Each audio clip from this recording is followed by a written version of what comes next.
بس هو برا حقيقي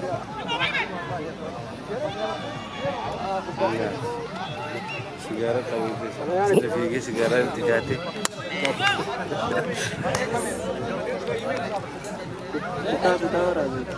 يا كتات ما برابر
يويا يويا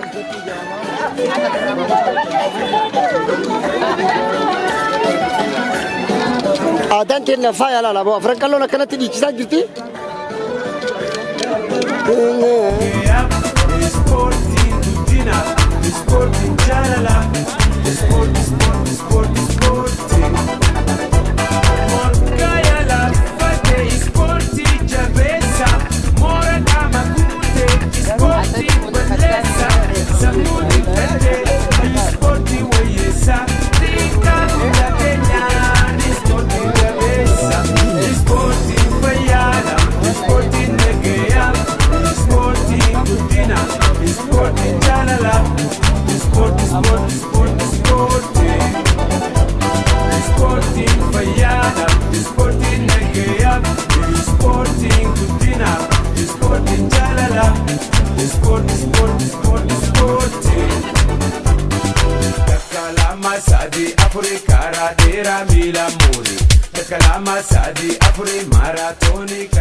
Grupi Bakesa, Kilaba Pullo, FC Pullo, Regensburg.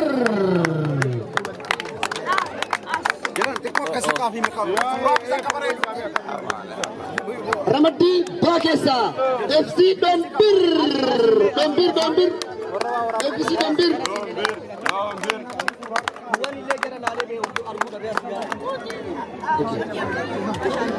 Ityasu Namo, Faris Oromo, Kilaba Faris Oromo.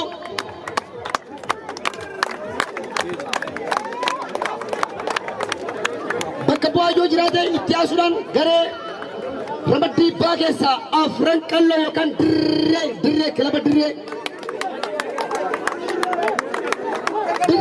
Adojira, Dire, Kilaba Dire. ما شاء الله ايه خلاص لا تنجر يعني ننجر رمتي تا وكان جروبي تا كيسا ما شاء الله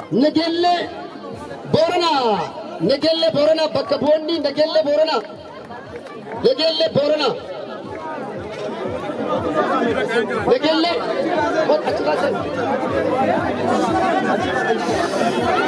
نجلة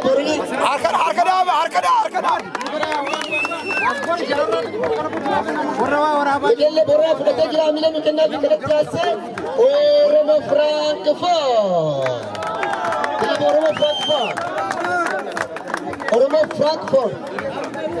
FC Frankfurt Sado Al Bakabudan pada sekan nufla cita amila nukenna vi Sado Artinov Ityasunan ilma hacalu kantate FC Wabi FC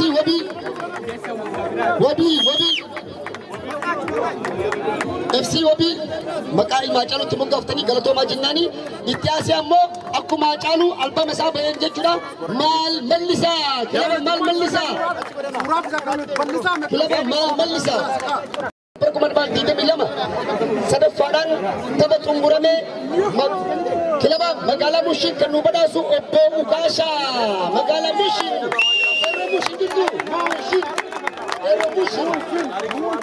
ero mushin sadaffadan taba golame jira kan badasu kanu obbo ukasha kore oromo festivali di Germany rayechu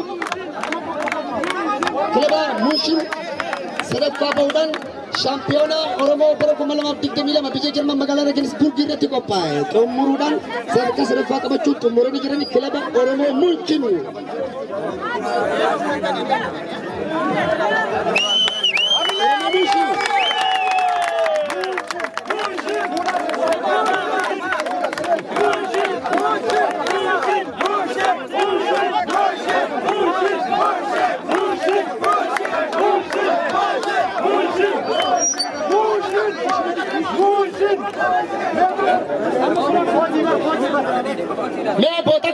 मैं बोता करने नुबलिसा kilabonni kush gara duba kana musika gara duba siksa bakki nutti dippatee jira tikko nu bal'isa please akkana dabbadda tarreessa bakki nu dippatee jira kilabni shaampiyoona bara 2026 feestivaala Oromoo ardii Awurooppaa biyya Jarman magaalaa Regensburg irratti qophaa'e injifachuudhaan kilabni shaampiyoona bara 2022 ta'e iddoo kanatti dhufuuf deema bulloon asitti waan garmaamuuf jalaa nu gora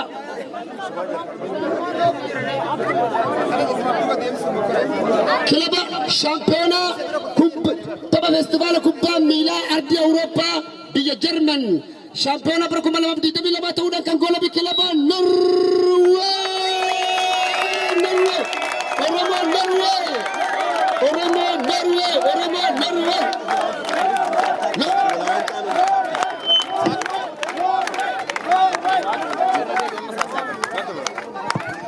Tapha kubbaa miilaa Awurooppaa feestivaala Oromoo Awurooppaa biyya Jarman bara 2022 magaalaa Regensburg irra qophaa'e shaampiyoona bara 2022 ta'uun kan goolabe kilaba Oromoo Norwee. Kilaba Oromoo Norwee. Kilabii Norwee dhugaa dubbachuuf obboloonni keenya kun jaalala Oromummaa Oromoo walitti hidhuudhaaf Oromoo tokkoomsuudhaaf lafa dheeraa deemanii guyyoota sadiif dadhabdeeffannee osoo hin jedhiin guyyaatti tapha lamaa sadii taphachaa nu jidduutti argamanii amala isaan qaban naamusa isaan qaban oomsa isaan qaban bilchina isaan qabaniin ni galatoofannaa hawaasni keenya Oromoo Norwee hawaasni Oromoo Norwee kallattiidhaan nu daawwachaa jirtan baga gammaddan Oromoonni Norwee isiniin jennaa. Ijoolleen teessan isin eebbiftanii du'aa gootanii fi gaggeessitan milkiidhaan tapha kubbaa Oromoo bara 2022 biyya Jarman magaalaa Regensburg irra qophaa'e injifannoon goolabanii jiran jechuun isinitti himanii jiran qeerroo Norwee hamilee nu kennaafi.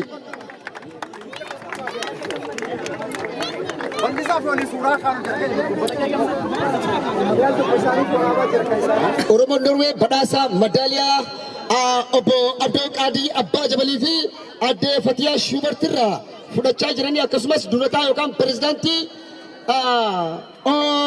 Oromoo Fuusbool Jarmanii itti nu badhaasaa jiranii koreen feestivaala Oromoo biyya Jarman sadarkaa kanaan geettanii Oromoo walitti fidanis asumaan galatoomaa isiniin jechaa isinis jajjabeessinaa deemnaa kanaafuu wanti kun akka itti fufiinsa qabaatuuf ammoo Oromoonni ardii Awurooppaa keessatti argamnu hawaasni Oromoo asirratti hirmaanne kun bara dhufu ammoo kana caala daran jabeessinee fooyyessinee akka irratti hirmaannu abdii guddaa qaba. Jaalalli keenya akkanumatti itti fufaa kabajni naamusni wal jaalachuun akkanumatti itti fufaa jajjabaadhaa isin jenne ilmaan Oromoo ardii Awurooppaa keessatti argamtan.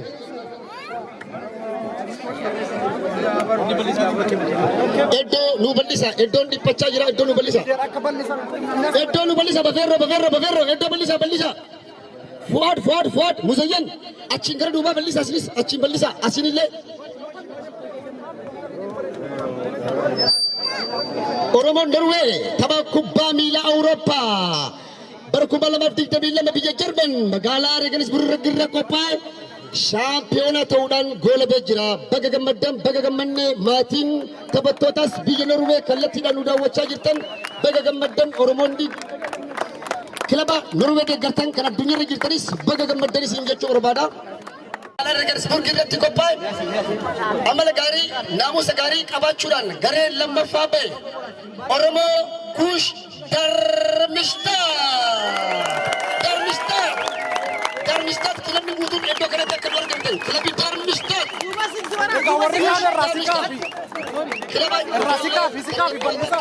lama dhufaa qabaachuu jirtu waan miidhaga gaarii qabdu oomsi jajjaba qabaachuudhaan amala gaarii qabaachuudhaan lammaffaa bahuudhaan tapha shaampiyoona Oromoo bara 2022 biyya Jarman magaalaa Regensburg irratti qophaa'e irratti lammaffaa bahuudhaan kilaboota injifatanii akkasitti badhaasa isaanii fudhachaa jiran yeroo ammaa kana madaaliyaa jechuudha. Hamilee nu kennaafi ililii dattanii ililchaa fi obboloota keenya ililchaa fi hamilee nu kennaafi hamilee.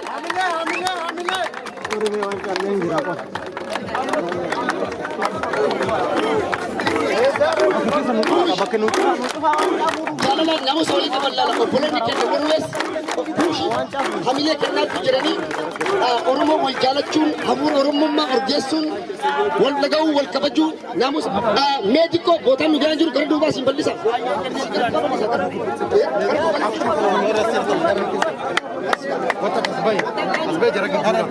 Bakka nu bal'isa gara duubaa.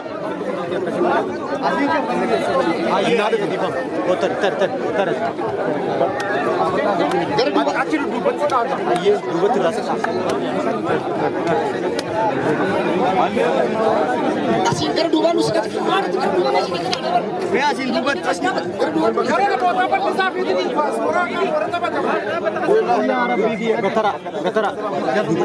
Kilaba Oromoo FC Gush Darmishtat Amileen Akannaafi shaampiyoonaa tapha kubbaa miilaa Oromoo Ardii Awurooppaa biyya Jarman bara 2022 magaalaa Regensburg irratti taphataman sadarkaa lammaffaa argachuudhaan warra goola jechuu qeerroo jajjabee lafaa dhufa lafaa cufa jiran. FC Gush sadarkaa lammaffaa bahuudhaan madaaliyaa fudhachaa jiranii dhugaa dubbachuuf gareen kun garee naamusa cimaa qabu. Amma ammoo hamina nu kennaafi kanatti aansee kilaba naamusa cimaa qabu, kilaba obsa cimaa qabu, kilaba gartee dhugaa dubbachuudhaaf sadarkaa kana akka gennee goolabnuuf shoora olaanaa nu taphate kilaba Haacaaluu Hundeessaa hamina nu kennaafi badhaasa naamusa argata. Badhaasni Haaceen argatu badhaasa naamusaati. Badhaasa naamusaa kilabni Haaceen injifatee jira. Kilabni kun kilaba ijoollee piroofeeshinaala taate ijoollee dargaggoota jijjimoo kilaba qabu garuu kubbaan carraadha. Taphni asitti taphatama immoo tapha jaalalaati. Isaanis sadarkaa afuraffaa ta'uudhaan goolabanii jiran jechuudha.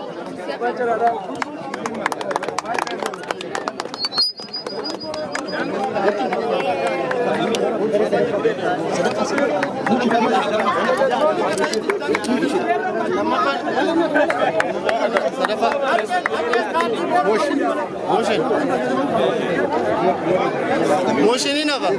Nah, motion baru sedapa.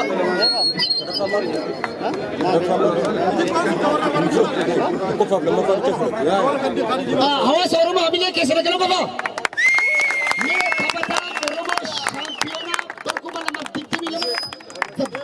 Best player jedhamee kan yaamamu tapha tokko irratti goolii 5 fi 7 lakkoofsisuudhaan kan beekamu obbo Mushee Garaatti nu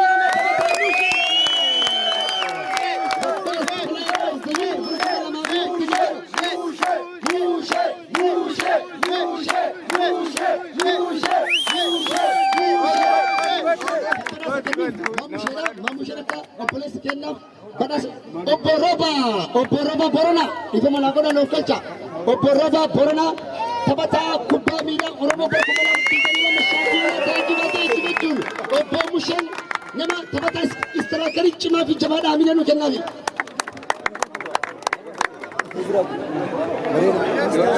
Reef ammoo obboleessa keenya durataa federeeshinii Oromoo kan ta'u durataa boordii ispoortii federeeshinii biyya Jarman kan ta'e obbo Fu'aaddu badhaasa obboloota keenya biyya Norwee shaampiyoona bara 2022 kan ta'an isaaniif geebaa kennaa obboloonni keenya Norwee akka dhuftanii nuuf fudhatan kabajaan isin gaafannu.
barumsi bari'ee irrattis fuula sooshaal miidiyaa feesbuuk irrattis waan isinii facaafamee jiruuf geeshtel ishtiraasee ayis akka achitti nu argamtan kabajaadhaan isin gaafanne jechuudha. Geeshtel ishtiraasee Maqaa keenya deebi'anii waamani. ayis.